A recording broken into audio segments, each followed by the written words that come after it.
வணக்கம். நகர சென்னையில் அடுக்குமாடி வீடுகள் வாங்க வேண்டுமா?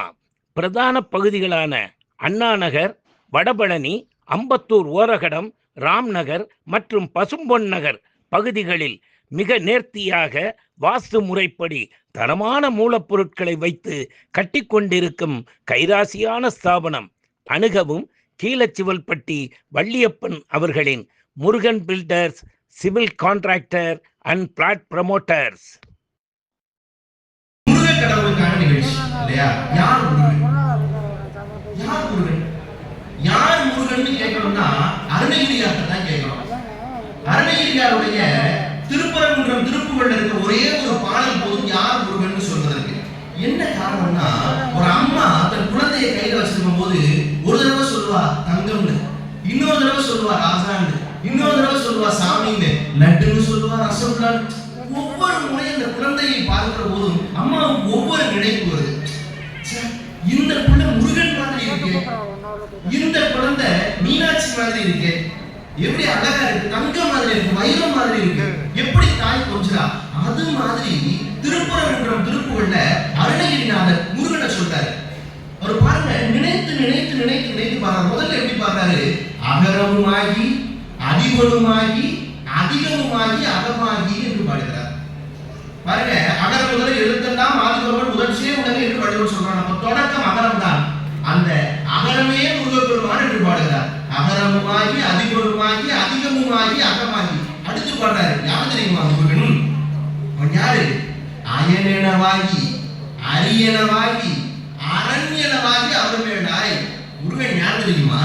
படைக்கும் கடவுளை செய்கிறான், படைக்கும் தொழிலை செய்கிற நான்முகன். அந்த நான்முகனும் முருகன் தான். அயனெனவாகி காக்கும் தொழிலை செய்கிறான் திருமால், அவனும் முருகன் தான். அரியனவாகி அழிக்கும் தொழிலை செய்கிறான் ஈசன், அவனும் முருகன் தான்.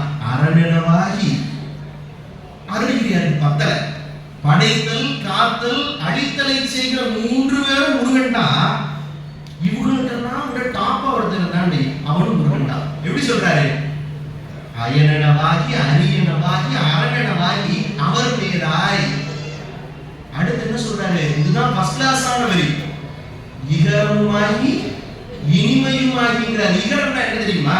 அன்னை சுட்டு. இப்ப இந்த மைக்கு, இந்த போனு, எப்படி சொல்ற, இந்த டேபிள், எனக்கு பக்கத்துல எதெல்லாம் இருக்கோ அதெல்லாம் எனக்கு இகரம். இது இப்படி அப்படின்னு சொல்றேன்னா எனக்கு பக்கத்துல இருக்கு. அப்ப முருகன் யார் தெரியுமா? எங்கேயோ இல்ல, முருகன் யாரு? அன்னை சுட்டிய பக்கத்துல இருக்கான். இகரமுமாகி இனிமையுமாகி என்று சொல்லுகிறார். இப்படி முருகனை புகழ்ந்து புகழ்ந்து சொல்லிட்டே போறார். அடுத்து இருநிலம் மீதில் எளியவன் வாழ எனது முன்னோடி வர வேண்டும். அப்ப இந்த எளியவன் இந்த பூமியில் வாழ வேண்டும் என்றால் முருகா நீ முன்னோடி வர வேண்டும் என்று சொல்கிறார். அப்ப தமிழ் இனத்திற்கு முன்னோடியாக இருக்கிற முன்னோடி கடவுள், நமக்கு இகரமாக இருக்கிற கடவுள், நாம் நினைத்தவுடன் திருவடியை பற்றி கொள்ளக்கூடிய கடவுள் அந்த முருகப்பெருமான். அந்த முருகப்பெருமானுக்காகத்தான் நாம் எல்லாம் இன்றைக்கு கூடி இருக்கிறோம். இப்ப முருகனை பார்க்க வந்தாச்சு. முருகன் என்ன கேட்கணும்? ஒரு தடவை பார்க்க வர்றோம், கடவுளை சாமி கும்பிடுறோம், என்ன கேட்கணும்? அருளை கேட்கணுமா பொருளை கேட்கணுமா? ஏன்னா வள்ளுவன் சொல்றான், அருளினார் கப்புலகம் இல்லை, பொருளினார் பிற்புலகம் இல்லாக்கி அங்குங்கிறான். ரெண்டுமே தேவை, முக்கியமான தேவை இது. முதல்ல இதை கேட்கணும். இறைவனை பார்த்தோன்னே அருளைத்தான் கேட்கணுமா அப்படின்னா பொருள் தேவை இல்லையா? அதே வள்ளுவன் தான் சொல்றான், பொருள் அல்லவரை பொருளாக செய்யும் பொருள் அல்லது இல்லை பொருள் அப்படிங்கிறான். இவெல்லாம் ஒரு ஆளான்னு கேட்டவன அவனும் ஒரு ஆளுதான்னு மாத்திரது இது பணம். பொருள் அல்லவரை பொருளாக செய்யும் பொருள் அல்லது இல்லை பொருள். செய்த பொருளை சிறுநர் செருக்கு இருக்கிறான். அப்ப பொருளும் முக்கியமானதுதான். ஏன்னா யோசித்து பாருங்கள், பணம் இல்லாதவனை யார் மதிப்பார்? இல்லானே இல்லாலும் எழுதுவார் என்று சொல்கிறார். அப்ப பொருள் என்பது முக்கியமானதாக இருக்கிறது. ஆனால் பொருள் மட்டுமே முக்கியமான இல்லை, அருளும் முக்கியமானதாக இருக்கிறது. சரி, பொருளும் முக்கியம் அருளும் முக்கியம். இறைவன்கிட்ட போய் எதை கேட்கணும்? எதை கேட்கணும்னு பேசுறதுக்காக தான் 6 பேர் வந்திருக்கிறாங்க இல்லையா?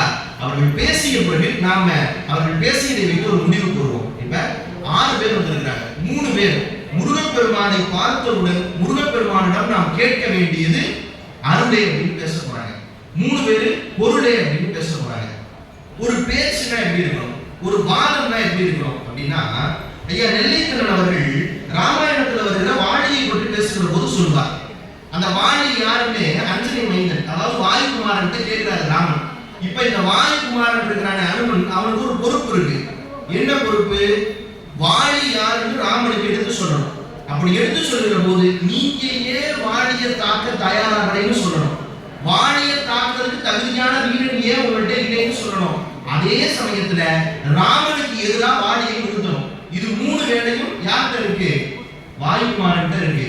அவன் ஒரே ஒரு பதில் தான் சொல்லணும். கம்பன் எழுதுறாரு. எப்படி எழுதுறாரா? இந்த ஐயா நெல்லை கம்பன் அவர்கள் சொல்றாரு. அப்படின்னா யாரு அந்த வாலி அப்படின்னு கேட்டோடனே அனுமன் சொல்றான், எப்படிப்பட்டவன் தெரியுமா வாலி? கால் செல்லாதவன் முன்னர். எப்படி ஃபர்ஸ்ட் வரி போற மாதிரி கால் செல்லாதவன் முன்னர். காத்தே வாலி முன்னாடி போக முடியாது.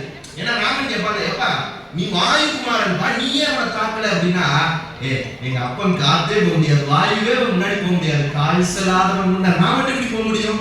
அப்ப நீயே தாக்கலைங்கிறதுக்கான பதில் வந்துருச்சு. கால் செல்லாதவன் முன்னர் கந்தவேல் வேல் செல்லாதவன் மார்பில்.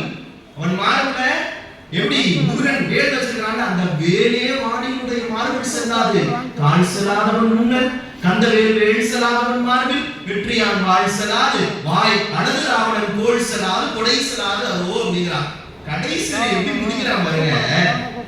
இந்த ராவணன் இருக்காங்க, ஏன்னா ராவணனுக்கு தான் சண்டை. இப்ப அவனை தான் எது கதாபாத்திரமா நிறுத்தணும். அழகா சொல்றான் பாருங்க. ராவணன் இருக்கான்ல, அவனுடைய கோலும் கொடையும் வாலி இருக்கிறதுல அதான் ஏன் தெரியுமா? வாலி தன்னுடைய குழந்தை அழுத போது அவனுக்கு விளையாட்டு காட்டுவதற்காக தொட்டிலின் மீது ராவணனை ஆட்டி தொங்க விட்டவன்டா அப்படிங்கிறான். நீ ராவணனை பெரியாரு நினைக்கிறீல்ல, ராவணனோட பெரியாரு வாலி. இந்த இடத்தில் நாம் பார்த்து வாலியை வியப்பதா இல்லை இந்த அனுமனை வியப்பதான் ஆச்சரியமா இருக்கு. ஏன்னா இதுக்கு மேல ராமனால கேள்வி கேட்கவே முடியாது. அப்படி கேள்வி கேட்கவே முடியாத இடத்தில் ராமனை கொண்டு போய் நிறுத்துறான். அப்போ ஒரு வாதம் என்பது எப்படி இருக்கணும்னா, நான் பேசிவிட்டால் எதிரே எனக்கு பேசுகிறவன் கேள்வி கேட்க முடியாத வாதத்தை வைக்க வேண்டும். அப்படிப்பட்ட வாதத்தை வைப்பதற்காகத்தான் இந்த 6 பேர் வந்திருக்கிறார். இந்த 6 பேர்ல முதல்ல இந்த பக்கம் அருளே அப்படின்னு பேசுவதற்காக யார் வந்திருக்கிறாங்க அப்படின்னா 3 பேர் வந்திருக்கிறாங்க. அதுல சங்கரா தொலைக்காட்சியில தமிழ் எங்கள் உயிர்மை அப்படிங்கிற நிகழ்ச்சி தொடர்ந்து பேசி தமிழக மக்களுடைய அன்பை பெற்ற நம்முடைய வள்ளியம்மை அவர்கள் வந்திருக்கிறாங்க. அதற்கு அடுத்து அண்மையில நம்முடைய மிக பாரம்பரியம் மிக்க மிக புகழ்மிக்க சென்னை புத்தக கண்காட்சியில முதல்வர் அவர்கள் நேற்று அந்த நிகழ்ச்சியை தொடங்கி வச்சாங்க. அந்த நிகழ்ச்சியை தொகுத்து வழங்கியவர் நம்முடைய தேசிய மீனாட்சி. தொடர்ந்து நிறைய பேசி வருகிறார்கள். அதற்கு அடுத்து என்னுடைய அன்பு சகோதரர் சஞ்சய் ராமசாமி அன்னைகள் நமக்குள்ள ஒரு நிகழ்ச்சியில சிறப்பாக பேசி அங்கிருந்து இவர் ஆகச்சிறந்த பேச்சாளர். அந்த கூட்டத்தில் இருந்தவர்களில் இவர் சிறப்பாக பேசுகிறார். 2 பேரை தேர்ந்தெடுத்து கொண்டு வந்திருக்கிறாங்க. நமக்குள்ள ஒரு நிகழ்ச்சியிலிருந்து நம்முடைய வாழ்த்துக்கள்.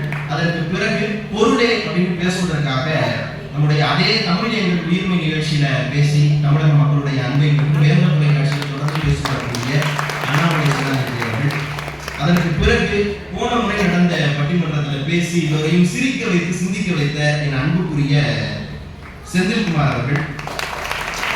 அவரை தொடர்ந்து அதே போல நமக்குள்ள ஒரு நிகழ்ச்சியிலிருந்து தேர்வு செய்யப்பட்ட மிருதுளா வள்ளியம்மை அவர்கள்.